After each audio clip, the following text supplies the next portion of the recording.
아침을 뉴스로 깨웁니다. 신율의 출발 새 아침. 누구든 살다 보면 실수를 하게 됩니다. 이렇게 실수를 했을 때는 자신의 잘못을 솔직히 인정하는 것, 그리고 실수를 반복하지 않으려고 노력하는 것이 당연합니다. 하지만 만일 자신의 실수를 인정하지도 그리고 실수를 반성하지도 않는다면 이것은 심각한 문제를 일으킬 수 있습니다. 이것은 비단 개인에게만 해당되는 것은 아닙니다. 정부나 정당 같은 조직에도 해당되는 것이겠죠. 지금 송광용 청와대 전 교육문화수석의 사태를 봐도 그렇습니다. 임명 사흘 전에 경찰 조사를 받았다고 하는데 청와대가 이걸 몰랐어도 문제고 알고 임명했다면 이는 윤리의식이 더욱 치명적인 문제가 있다는 얘기일 겁니다. 그런데 더 심각한 것은 이런 실수 아닌 실수가 이번이 처음이 아니라는 데 있습니다. 이런 인사체계와 직업의식 가지고 어떻게 국가를 운영하고 사람을 뽑는지 때로는 정말 놀라울 따름입니다. 물론 이런 식의 문제는 야당에게도 있습니다. 세월호 유가족 관련 폭행 문제에 대해서 아직도 함구하고 있기 때문입니다. 새정치민주연합 의원이 현장에 있었다면 이는 분명 당에서 나름의 입장을 표명할 만한 사안인데 야당은 청와대와 마찬가지로 꿀먹을 멍어리처럼 그저 가만히 있습니다. 상황이 이러니 우리는 과연 지금 누구에게 또 어떤 존재에게 무슨 희망을 가질 수 있을까요? 신율의 출발 새 아침 오늘 순서 시작합니다.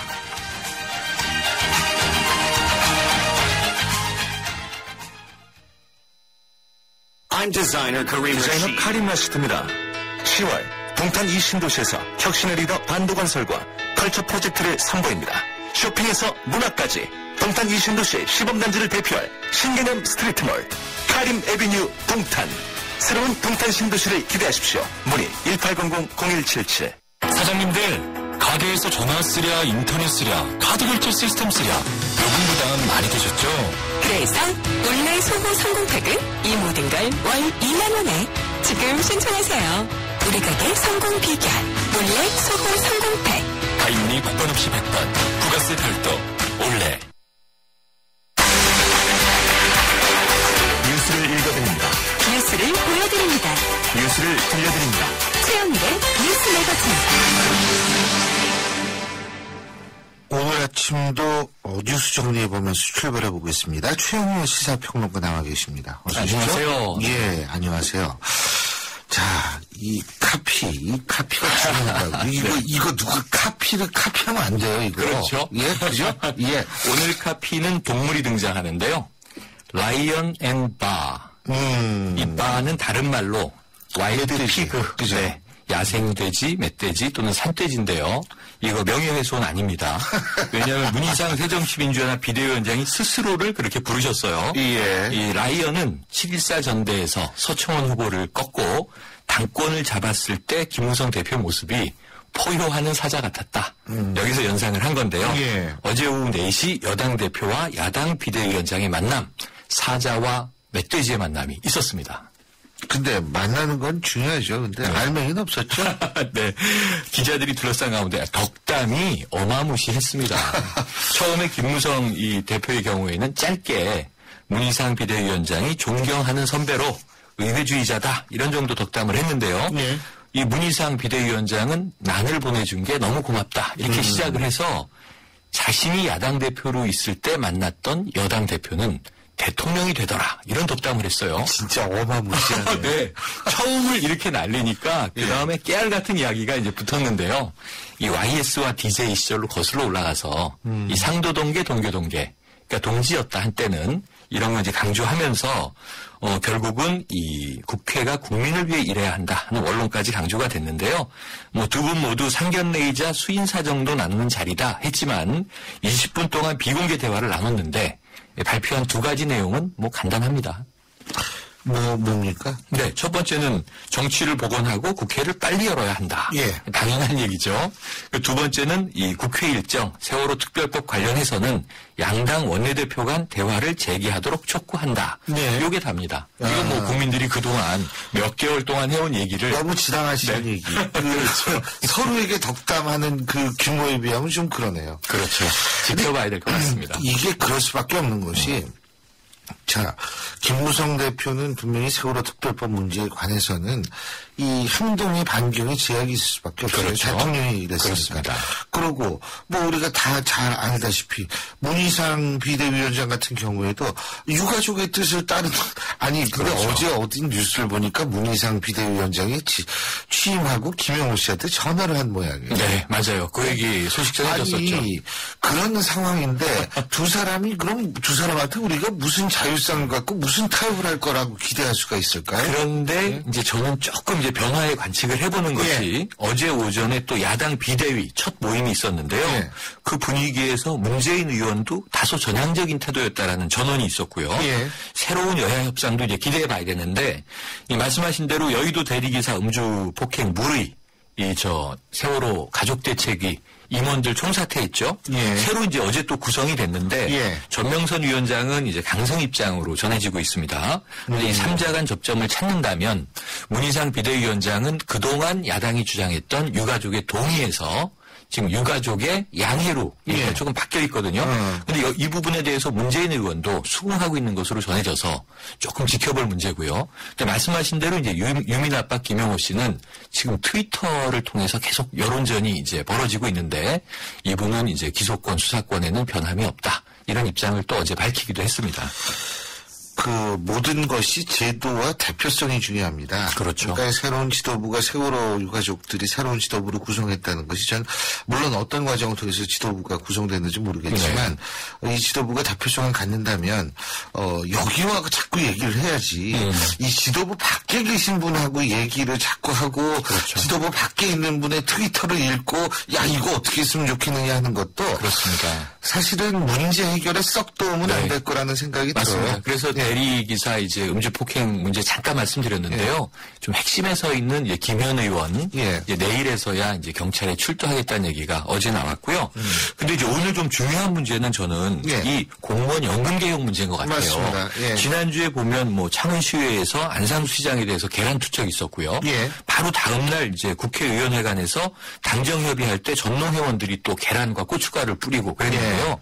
뭐 이게 또 쌀 관세 문제 중요한데 어제도 국회의원회관 대회의실에서 한국연금학회 주최로 공무원 연금개혁 정책토론회 이게 열릴 예정이었는데 이 자리에 공적연금 계약 저지를 위한 공동투쟁본부 이름 길죠.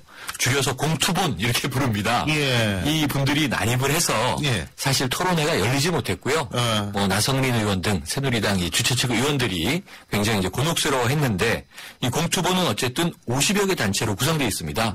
대표적으로는 뭐 전국 공무원 노동조합, 대한민국 공무원 노동조합 총연맹, 전국 교직원 노동조합, 정교조죠. 또 한국교원단체 총연합회 등인데 다 망라돼 있어요. 공무원 교사 관련 이제 이 노조원들이. 그런데 이제 이쪽 입장은 토론회 자체가 미리 짜놓은 각본이다. 다음 달에 이대로 밀어붙일 거 아니냐. 그런 이 행위하지 마라. 간단하게 토론회면은 우리 입장을 대변할 사람이 있어야 하는데 그것도 없다. 이런 얘기인데 이 관련 인터뷰를 저희가 사실 제일 먼저 했습니다. 좀 쑥스럽지만. 아니 청취자 관심이 엄청나더라고요. 이게 엄청나죠. 문자도 많이 오고 인터뷰 조회수도 높고. 근데요. 이 부분에 있어서는 관심이 높은 만큼 이게 공무원 집단의 어떤 집단적 이기주의로 비춰지면 이게 곤란한 그렇죠. 거거든요. 그렇습니다. 그러니까 이 공무원 노조가 이런 거 접근할 때도 물론 노조는 공익단체는 아닙니다만 그렇죠. 그럼 국민적인 정서도 사실 생각하고 접근해야 된다는 생각이 그래서 들어요. 일각에서는 이게 결국은 시민사회 대 공무원사회의 격도 아니면 정말 정부가 증세 논란 이후에 공무원 연금 개혁을 너무 과감하게 추진하는데 조금 단계를 밟을 필요가 있는 것이냐. 그렇죠. 여기에 대한 공론화 과정이 중요할 것 같습니다. 앞으로 이거 뜨거운 감자가 될 것 같고요. 송광용 전 교육문화수석 얘기는 아까 오프닝에서 해주셨으니까 넘어가고 핵심적으로는 어제 아시안게임에 많이 묻혀 있었는데요. 대통령 해외 순방 중이고 우리 시간 어제 11시 반경에 캐나다 하퍼 총리와 함께 정상회담이 있었고 이 자리에서 한 캐나다 FTA 서명이 이루어져서 예. 양국 의회에 이제 비준위를 남겨두고 있습니다. 그렇군요. 그 아시안 게임 잠깐 말씀하셨는데 네. 제가 그 아시안 게임 스포츠 제가 뭐 그렇게 조예가 깊지 못해서 그런데 조예 깊으시잖아요. 메달이 많은 모양이에요. 메달이 뭐 아니 90개 따야 2등한다 그래서 네. 야, 웬 금메달 90개냐 그랬더니 매일 메달을 따요. 맞습니다. 예, 금메달을. 지금 이제 1위는 중국이 하는 게 따놓은 단상인데 일본과 항상 2, 3위 경쟁을 해왔기 예. 때문에 우린 주최국가니까 이제 2위 해야 된다 그러는데 400여 개가 넘어요. 저게 사실 인구 대비로 한다면 우리가 일본하고 2위를 다툰다는 사실만 해도 대단한 거죠. 대단한 거죠. 그럼요. 항상 나오는 문제지만 이게 북한 메달도 우리 거 아닌가? 뭐 이런 얘기들을 국민들은 가끔 하십니다. 합쳐서 모자라면 합칠 때도 있고 분위기 안 좋을 때 따로 계산하고. 그렇죠. 예. 그럼 오늘 어떤 노래들 오늘 이제 사자와 멧돼지로 상징되는 여야 수장의 전국 돌파구를 기대하는 상황이니까요. 예. 이 주식시장의 경우에 왜 황소나 곰이 그렇죠. 업앤다운을 상징하잖아요. 자, 동물 노래 듣는데요. 디즈니 뮤지컬 라이언 킹 중에서 하쿠나 마타타 이겁니다. 예, 하쿠나 마타타. 하쿠나 마타타. 오늘 좀 그렇게 됐으면 좋겠습니다. 일이 잘 되게 하자는 주문이죠. 예, 오늘 말씀 잘 들었습니다. 고맙습니다. 네, 고맙습니다. Hakuna Matata.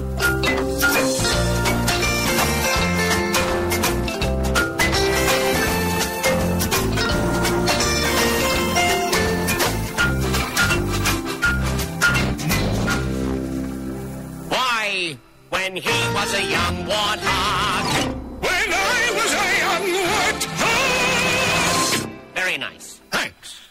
He found his aroma like a certain appeal. He could clear the savannah after every meal. I'm a sensitive soul, though I seem thick-skinned. And it hurt that my friends never stood downwind. What's a shame? What a change in my name. Suddenly I got downhearted. How'd you feel when we found that I... Papa, not in front of the kids. Oh, sorry. Hakuna Matata. What a wonderful phrase. Hakuna Matata. Ain't no passing craze. It means no worries for the rest of the day. 여러분은 지금 대한민국 유일의 보도 채널 YTN 뉴스 FM에서 보내드리는 신일의 출발 새 아침을 듣고 계십니다. 대학생들이 대학평가 거부운동에 나섰다고 어제 언론이 보도를 했습니다. 일부 언론사들이 매년 대학교 순위를 매겨서요. 또 매년 발표하고 있던 것이 이게 꽤 된 관례입니다. 바로 그것이 언론사들에 의한 대학평가인데요. 이 평가가 대학의 본질을 훼손하고 서열화를 조장한다는 것이 바로 대학평가 거부운동에 나서는 학생들의 입장입니다. 최종훈 고려대학교 총학생회장 연결해서 자세한 입장 들어보겠습니다. 최종훈 학생 나와 계시죠? 네, 여기 있습니다. 예. 자, 대학평가 공식 거부운동에 나섰는데 지금 뭐 고연전도 얼마 안 남았죠? 그렇죠? 네, 네. 할 일이 고연전이- 굉장히 많을 것 같은데? 그렇죠. 아무래도 고연전 일정도 그렇고 다양한 활동을 하느라 바쁜 와중에도 대학평가는 꼭 해야 될 활동이라고 생각해서 예. 진행을 하고 있습니다. 그럼 우리 최종훈 회장이 대학평가 공식 거부운동에 나서는 이유, 계기가 뭡니까? 대학의 선진화와 경쟁을 통한 발전을 도모해야 되는 대학평가가 대학이 대학다워질 수 있는 부분을 평가하는 것이 아닌 변질된 형태로 지나친 경쟁만을 쫓으며 자행되고 있어서 저 문제의식을 갖고 시작을 하게 되었습니다. 예. 네, 또한 대학 간 서열화를 공고히 하며 여러 가지 역효과를 낳는 모습을 보며 고려대학교 총학생회로서 이런 모습들에 대해 비판의식을 갖고 성명 발표 등의 다양한 활동을 진행하고 있고 계획 중입니다. 지금 고려대학교 말고 다른 학교들이 여기 동참하고 있나요? 확실하게 동참 이사를 하겠다, 밝혀 함께하기로 한 단위는 아직 없습니다만, 대학 평가에 대한 문제의식은 대학 학생 사회에서 꽤 오래전부터 이야기되던 부분이라, 예. 꽤 많은 단위가 함께할 수 있을 것이라고 예상하고 있습니다. 그렇군요. 네, 연세대학교 총학생회장님과 여러 가지 의견을 나누면서 많은 부분 공감한 적이 있습니다. 예. 이번 주 저희가 발간하는 자료집을 바탕으로 많은 총학생회 다녀 연대에서 약 2주 후에 기자회견을 열 예정입니다. 2주 후에요. 네. 자, 그럼 하나하나씩 좀 제가 물어보겠는데 먼저 역효과가 있다라고 얘기를 했어요. 우리 최종원 회장께서. 그죠? 네네. 무슨 역효과가 있습니까? 일단 지나치게 자극적인 보도에서부터 역효과가 발생하는 것 같습니다. 예. 일단 너무나 크게 언론사에서 그 평가를 발표하고 있기 때문에 대학 본부들은 이 평가에 벌벌 떨면서 평가의 지표들 하나하나에 맞춰서 학사행정 전반적인 수정을 수정하면서 학교 행정을 할 정도로 이렇게 큰 영향을 미치고 있는데, 이런 큰 영향을 미치고 있는 지표들이 대학 교육의 발전을 도모하고 있는가 질문했을 때 저는 아니라고 생각을 하는 부분이 있거든요. 예. 그거는 개인적인 생각만은 아닐 겁니다. 예. 네, 맞습니다. 예. 그리고 또 하나는 이제 서열화라는 얘기를 했는데, 네. 이건 저의 개인적인 생각입니다만, 우리나라 이 대학의 서열화는 없애야 합니다. 하지만, 이 언론사 평가에서 기존에 있어서의 많은 사람들이 인식적으로 갖고 있는 서열화가 바뀌지도 않는 거 아닌가요? 어떻게 보십니까?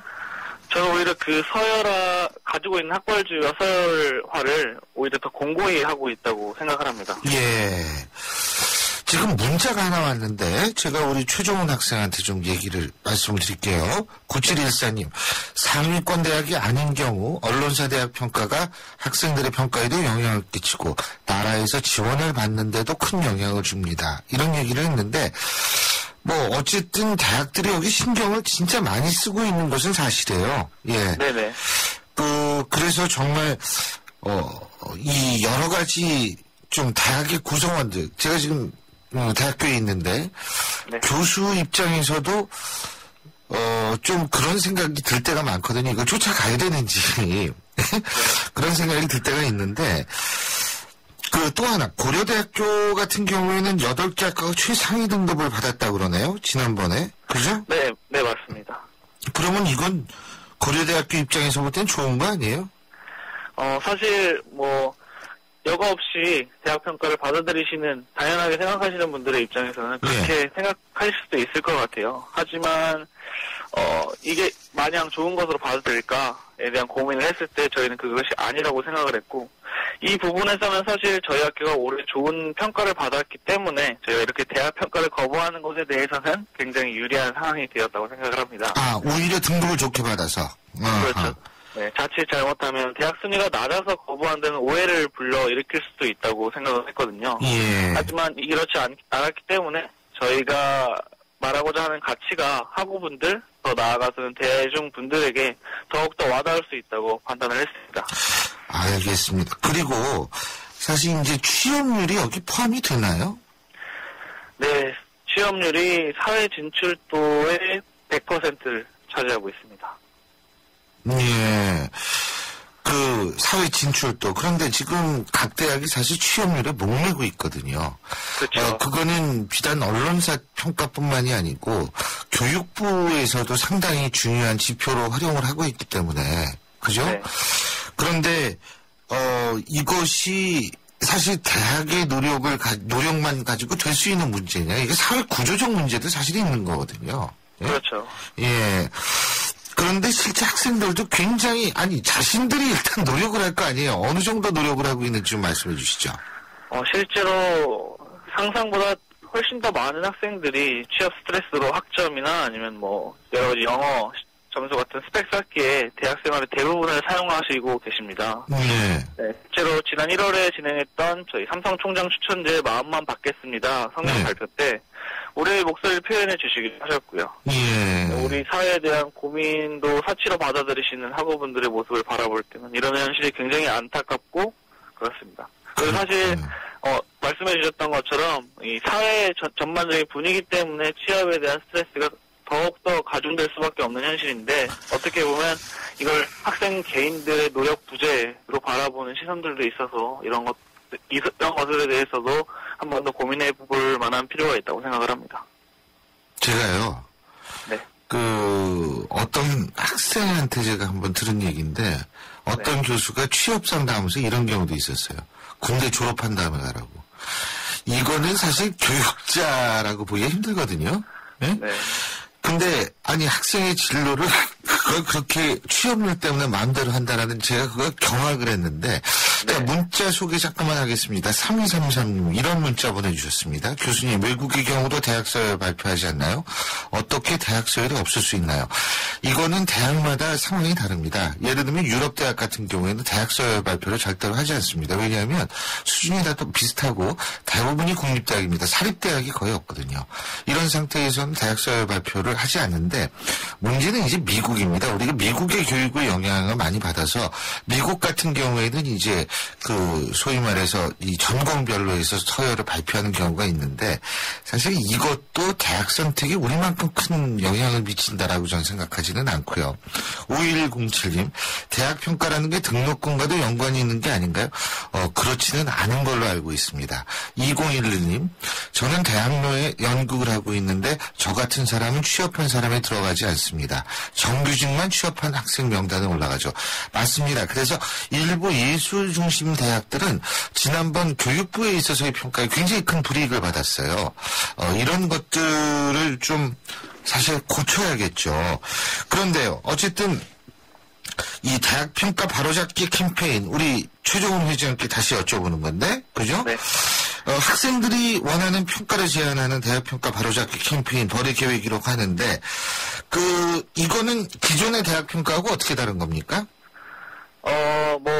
이렇다 할 확실한 대안은 제시하기에 굉장히 많은 시간이 필요하겠지만 예. 대학을 정량화하고 대학을 서열화하는 대학평가, 지금 현행되고 있는 대학평가는 달리 대학 문화를 존중하고 대학 교육의 본질인 학문의 전당으로서의 역할을 다할 수 있는 대학평가가 되길 소망을 하고 있습니다. 이렇게 취업률처럼 정량화되기 쉬운 부분도 있겠지만 정량화되기 어려운 가치들을 담아낼 수 있는 대학평가가 되겠습니다. 또한 대학서열과 관련한 부분도 함께 고민하면서 어떻게 대학서열을 공고히 하지 않으면서 대학평가의 본래 목적을 잘 이뤄낼 수 있을지 고민을 많이 해봐야겠죠. 그렇죠. 근데 저는 학생들이 기준 만드는 게 제일 맞다고 봐요. 왜 그러냐면 초중고등학교 선생님은 월급 누가 주는지 아세요? 서울시 교육청, 그러니까 각 해당 교육청이 줍니다. 그 교육청이 거의 담당합니다. 그러니까 사립 중고등학교라 그래도 그 비율이 굉장히 낮아요. 하지만 대학교 교수 월급은 누가 주냐 하면 여러분이 줍니다. 바로 학생들이 주는 거거든요. 그렇기 때문에 학생들이 평가하고 학생들이 더군다나 평생 이제 자기가 이 라벨처럼 달고 다니는 그런 건데 대학이라는 게 그런 기준 세우는 건 바람직하다고 생각을 합니다. 언제쯤 그런 기준을 만들 거예요? 기준을 어떻게 세울지에 대해서는 사실 저희 학교만 이렇게 기준을 세운다고 될 문제는 아니라고 생각을 하고요. 네. 저희가 다른 학교와 연대하면서 기자회견을 하고 지금 현재 자행되고 있는 대학 평가에 대해서 왜 우리가 거부를 하고 어떤 가치가 존중이 되어야 되는지 어필을 한 후에 연대체를 만들어서 이렇게 다양한 의견들을 조율하면서 우리가 꿈꾸는 대학은 어떤 모습이고 그 대학의 모습들을 가장 잘 나타낼 수 있는 대학평가는 어떤 모습이 되어야 할지 천천히 협의해 나가는 단계가 필요하다고 생각을 하고 지금 단계에서는 일단 명확하게 어떻게 하겠다는 플랜이 나온 상황은 아닙니다. 참, 그러고 제가 아까 이거 물어본다 그러는 거 깜빡했어요. 나이가 먹으면 깜빡깜빡합니다. 지금 일부 언론사에 의한 대학평가가 꽤 오래된 걸로 알고 있거든요, 이게. 네, 약 20년 정도. 그렇죠. 꽤 오래됐는데, 그렇다면은 이 평가에 의해서 우리나라 대학사회가 나아진 점이 별로 없다라고 생각하십니까? 저는 오히려 여러 가지 사회 현실적인 문제도 있었겠지만 취업률을 사회적 지표에 굉장히 큰 가치로 판단을 하고 다양한 지표들을 통해서 대학 교육에 오히려 나쁜 모습들을 많이 가져갔다라고 생각을 하고 있습니다. 그렇군요. 잘 알겠습니다. 앞으로 어떤 기준이 나오고 사실 언론사 평가 거부해도 되는 거죠. 근데 그걸 대체할 수 있는 어떤 학생들이 원하는 대학 평가 기준이 어떤 건지 저희가 한번 쭉 본 다음에 다시 한번 얘기 들어보죠. 오늘 말씀 여기까지 듣죠. 고맙습니다. 네, 감사합니다. 예, 지금까지 고려대학교 최종훈 총학생회장이었습니다. 신도시 분양 속보입니다. 문 앞엔 골프장 조망, 단지 앞엔 초중고교와 도서관, 중심 상업시설까지 가까운 968세대 대단지가 옵니다. 상위 40개 건설 사중 부채 비율이 두 번째로 낮다는 그 동일이죠? 삼성이 아껴둔 중소형 대단지, 고양 삼성 7블럭, 동일 스위트 1차. 문의 02381-7373. 지휘자 금난세입니다. 베토벤이 후세에 위대한 음악을 남길 수 있었던 것은 악상이 떠오를 때마다 반드시 메모하는 습관 때문입니다. 최고의 음악을 위한 금난세 씨의 노력은 매일매일 양지 다이어리와 함께합니다. 나의 역사 속엔 언제나 양지 다이어리. 신율의 출발새 아침 1부 순서는 여기까지입니다. 전 잠시 뒤 2부에서 뵙겠습니다. 서양 우전 음악을 완성시킨 천재 작곡가 악성 베토벤. 그의 음악적 잠재력을 일깨워준 사람은 스승인 크리스티안 네페 선생님이었습니다. 네페 선생님은 지루한 이론과 반복적인 연습을 강요하지 않았습니다. 이탈리아와 프랑스, 독일의 유명한 오페라를 감상할 기회를 마련했고 어린 베토벤이 음악에 대해 더 깊이 느끼고 생각할 수 있도록 이끌었습니다. 가르치는 것이 아니라 깨우치는 교육, 아이들의 잠재력을 활짝 꽃피우는 우리 교육의 희망입니다. 이 캠페인은 I am the key, 눈높이 대교와 함께합니다.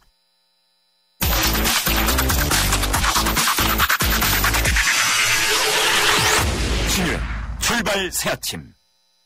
신율의 출발새 아침 2부 광고 듣고 시작합니다. 안녕하세요. 초보 운전자 수지입니다.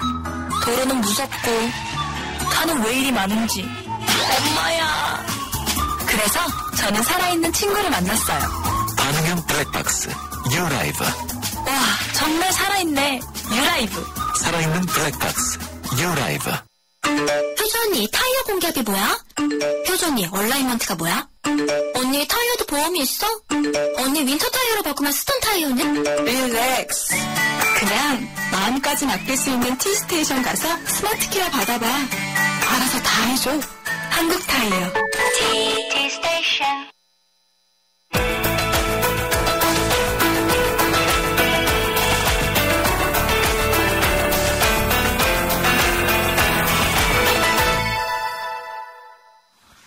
문희상 비대위 체제 출범 이후에 어제였었죠. 첫 번째 여야 대표 회동이 있었다는 것 오늘 뉴스 브리핑에서 말씀을 드렸는데요. 또 정의혁 국회의장이 못 박은 본회의 일정이 9월 26일입니다. 그만큼 두 대표 간의 만남 과연 우리나라 정치를 다시금 정상화시킬 수 있을지 기대를 했었는데요. 과연 앞으로 어떤 상황이 전개될지를 한번 예측해 보겠습니다. 새누리당 김영우 수석 대변인 전화 연결돼 있습니다. 안녕하십니까? 네, 안녕하세요. 김영우입니다. 예. 어제 만나는 건 중요하죠. 그렇죠? 아, 그렇죠. 예. 근데 내용은 별거 없는 것 같더라고요. 얼핏 보면 그렇습니다만은. 자세히 볼 걸 그랬네요. 예, 의미가 있다고 봅니다. 예. 기본적으로 두 분은 오랜 친분이 있는 데다가 대표적인 의회주의자입니다. 예. 의회주의자라고 하면은 이제 대화와 타협을 중요시 한다는 건데요. 어제 그 두 분은 그것을 다시 한번 확인을 했고, 국회 정상화의 이제 뜻을 같이 했고, 또, 여야 협상, 특히 세월호 특별법과 또 국회 일정과 관련된 이 협상의 창구는 이제 양당의 원내대표다라는 것을 어제 재확인했죠. 예. 그런 면에서 여야 원내대표 간의 이제 대화가 재개될 것으로 보여지고요. 또 중요한 것은 우리 새누리당으로서는 그 김무성 대표 입장에서는 사실 같이 대화하고 이렇게 할 수 있는 야당의 대표가 아직 없었습니다. 예. 그런 면에서 이 문희상 의원이 야당의 그 비상대책위원장을 이제 맡은 만큼 대화의 상대자가 생겼잖아요. 그래서 두 분이 수시로 그래도 전화를 자주 한다든지 이 의전에 구애받지 않고 대화를 좀 많이 할 것으로 이렇게 기대가 됩니다. 근데 제가 이게 궁금한 게요. 지금 아까 세월호 특별법 같은 경우에는 당연히 여야 원내대표가 만나서 해결해야 될 문제라는 거는 동의하지만 근데 새누리당 입장에서 볼 때요. 지금 사정치민주연합의 상황이 원내대표 만나서 문제를 풀 수 있다라고 생각하십니까? 제 얘기는 뭐냐면 아직도 박영선 원내대표에 대한 비토 거부하는 세력들이 좀 있고요. 그리고 대부분의 평가가 박영선 원내대표의 영향력이 상당 부분 사그러질 수밖에 없다라는 얘기가 나오는데 상대가 그런데 그런 상대를 가지고 이 대화나 타협이 과연 가능한지 이런 데 의문을 갖고 계신 분들이 많더라고요. 어떻게 보십니까? 저는 그 개별적인 인물의 문제는 아니라고 봅니다. 그러니까 지금 상황은 우리가 야당의 어느 대표하고 이 문제를 상의하든 간에 그 대화를 하든 간에 일단 중요한 것은 야당의 입장이 좀 정리가 되는 것이 중요합니다.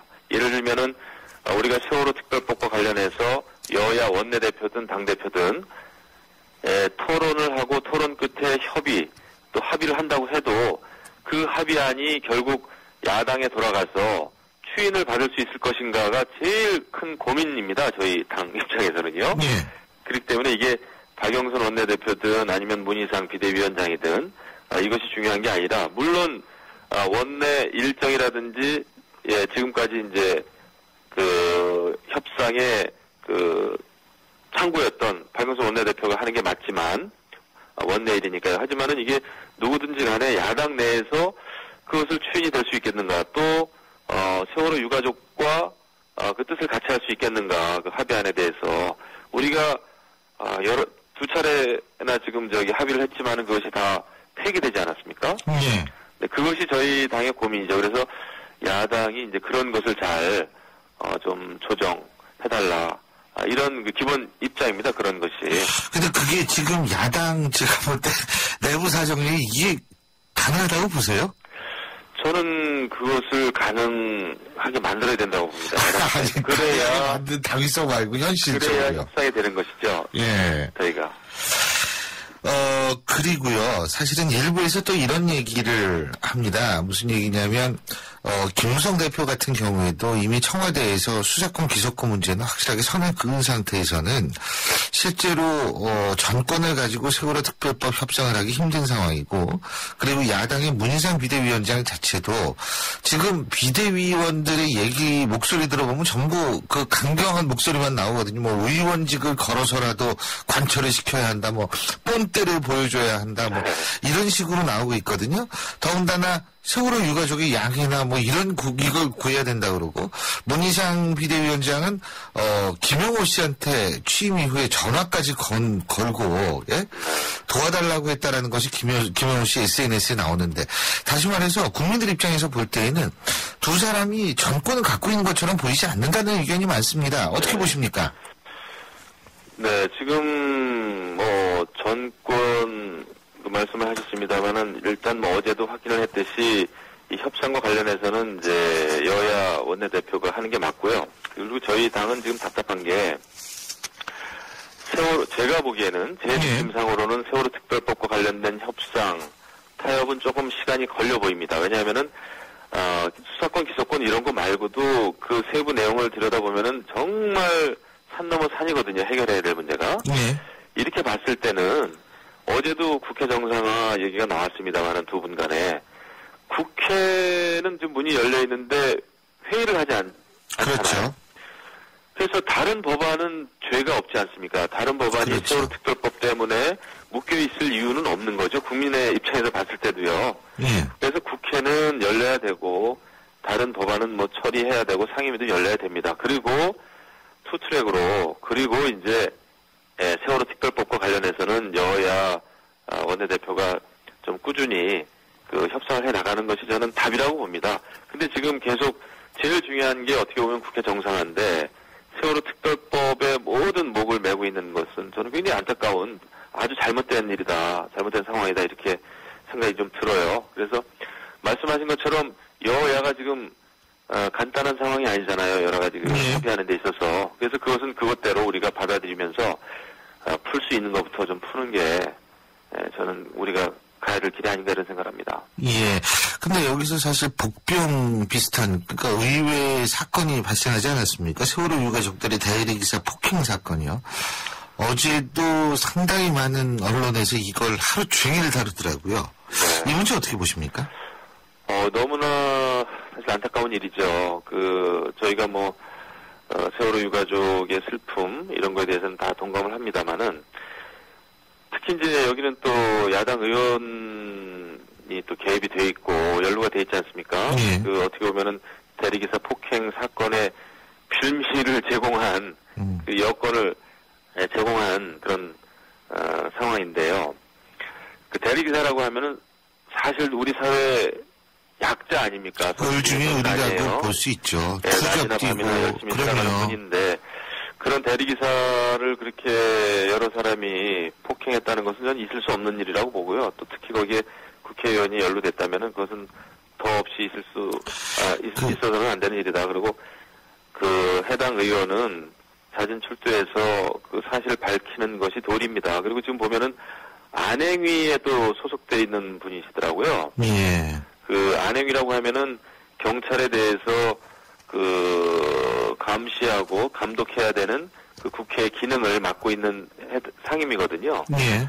그렇게 봤을 때는 제대로 된 조사를 경찰 조사를 위해서 경찰 수사를 위해서는 안행위원회에서 저는 사퇴하는 것이 맞다고 봅니다. 네. 근데요, 지금 경찰의 초동 수사에 문제점이 있었다는 얘기가 나오더라고요. 그러니까 그 연행을 할 때 세월호 유가족들은 놔두고 이 소위 말해서 맞았다고 추정이 되는 사람들을 그리고 말리려는 사람들을 경찰에 들어오고 이게 굉장히 예외거든요. 저는 모든 과정이 아주 명백하게 밝혀져야 된다고 봅니다. 예.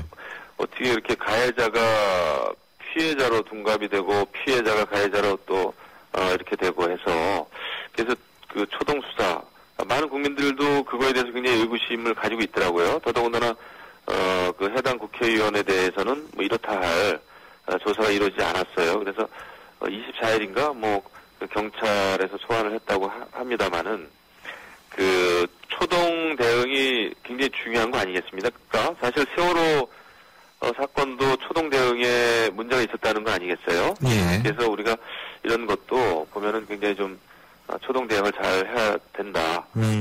이런 생각이 좀 듭니다. 그렇군요. 그리고 새누리당 얘기 잠깐만 좀 여쭤볼게요.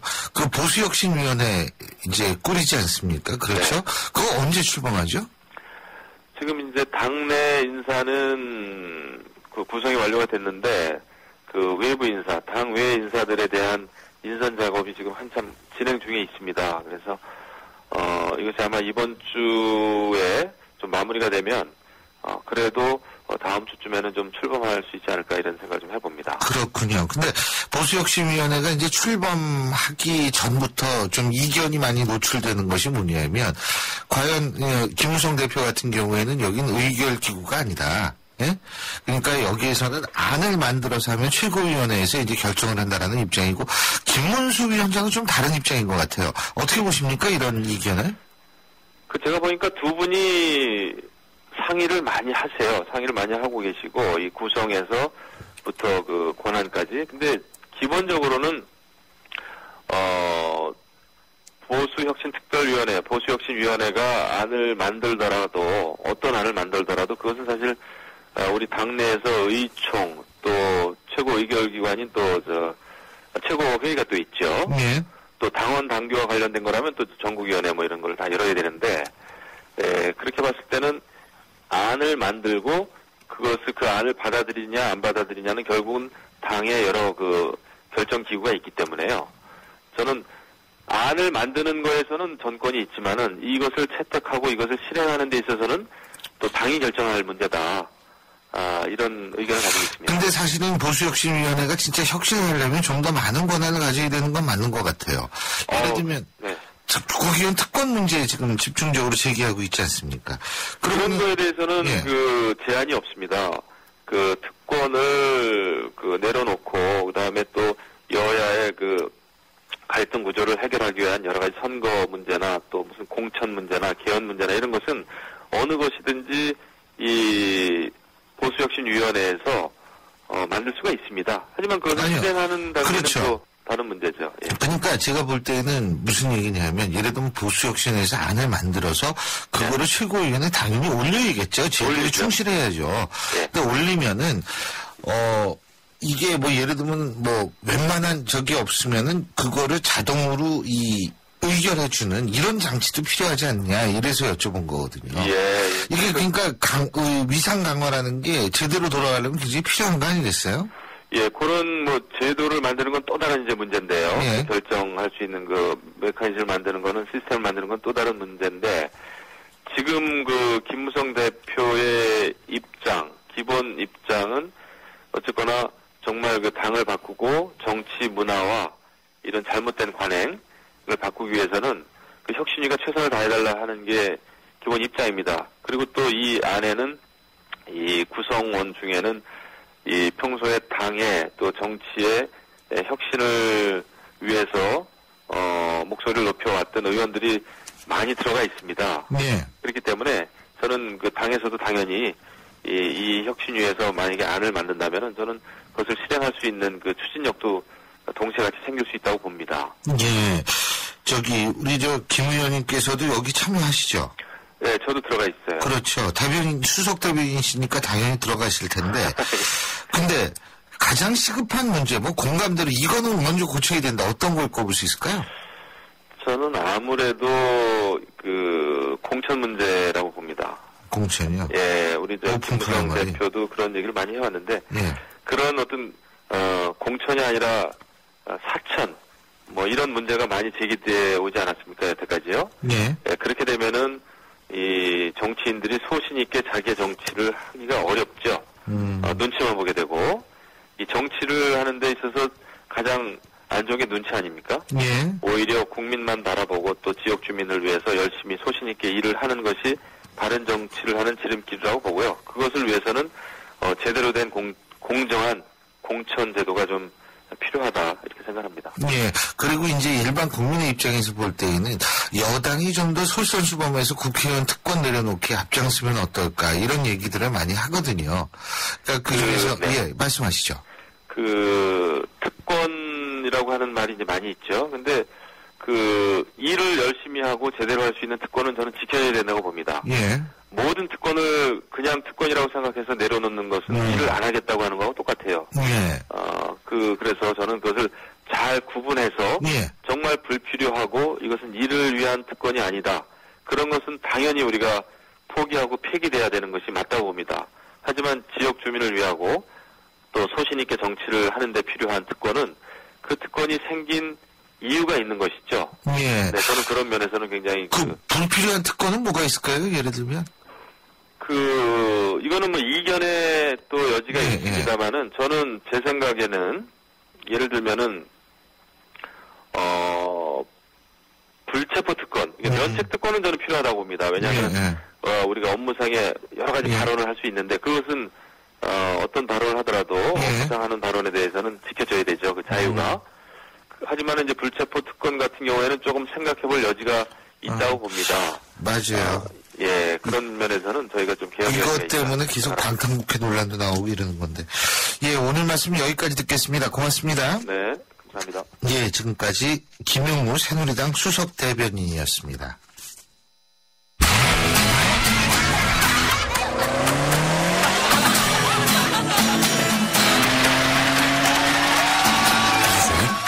드라이빙 그 이상의 즐거움. BMW 드라이빙 센터. 지금 영종도에서 경험하세요. 가리고, 흉터, 가리지 마세요. 흉터 전문 더마틱스 울트라. CPX 성분이 흉터를 흐리고 부드럽고 매끈하게. 흉터에 더 자신있게. 더마틱스 울트라. 이탈리아 글로벌 제약회사 메나리니. 본 제품은 의료기기입니다. 신율의 출발새 아침 2부 순서는 여기까지입니다. 저는 8시 10분 3부에서 다시 찾아뵙겠습니다.